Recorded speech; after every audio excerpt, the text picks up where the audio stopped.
ভালোবাসা দিবস উপলক্ষে প্রেক্ষাগৃহে মুক্তি পেয়েছে মাত্র একটি সিনেমা, সুইটহার্ট। ওয়াজেদ আলী সুমন পরিচালিত এই সিনেমার মধ্য দিয়ে দীর্ঘদিন পর চলচ্চিত্রে ফিরলেন নায়ক রিয়াজ। দীর্ঘদিন পর নায়ক রিয়াজের সিনেমা নিয়ে থাকছে এবারের হল রিপোর্ট। 12 ফেব্রুয়ারি সারা দেশের 71টি প্রেক্ষাগৃহে মুক্তি পেল সুইটহার্ট। সিনেমাটির কেন্দ্রীয় চরিত্রে অভিনয় করেছেন নায়ক রিয়াজ, বিদ্যা সিনহা মিম ও বাপ্পি। কেন রে তোর মাঝে ডুবে থাকি সারাক্ষণ। মুক্তির দিন হলগুলোতে চোখে পড়ে তুলনামূলক বেশি ভিড়। বেশিরভাগ দর্শকই এসেছেন রিয়াজকে দেখতে। আগে অনেক রিয়াজ ভাইয়ের সিনেমা দেখেছি আমরা, অবশ্যই ভালো হবে সুইটহার্ট, এই জন্য আমরা আসছি। রিয়াজ ভাইয়ের ছবি, নতুন একটা ছবি অনেকদিন পর বের হয়েছে, এই জন্য ছবিটা দেখতে আসছি। রিয়াজের সিনেমা আমার কাছে খুবই ভালো লাগে, তার জন্য আমি দেখতে আসছি। শুক্র ও শনিবার হলগুলোতে দর্শক সমাগম হলেও সপ্তাহের বাকি দিনগুলো বেশ ঢিলেঢালা কাটে, এমনটি ভাষ্য হল কর্তৃপক্ষের।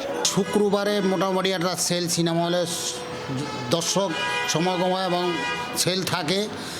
শনিবার দিন তার অর্ধেকও থাকে না। তারপরে বিশেষ করিয়া এরপর তো আর দর্শকের আমরা তেমন একটা পাই না। রিয়াজ ভাই অনেক দিন পরে আজকে এই জনপ্রিয় প্রেক্ষাগৃহে হলগুলোতে তার ছবিটা রিলিজ হয়েছে, যার জন্য একটা বিশেষ আকর্ষণ দর্শকের কাছে পাওয়া যাচ্ছে। রিয়াজকে কেন্দ্র করে দর্শক আসলেও বিদ্যা সিনহা মিমকে আগের থেকে ভালোভাবেই গ্রহণ করছে দর্শক। নায়কের ছবিটা মোটামুটি ভালোই লাগে। রিয়াজ আমার ফেভারিট একটা নায়ক, আমি সবসময় চাই যে এভাবে ভালো ভালো ছবি উপহার দেখ।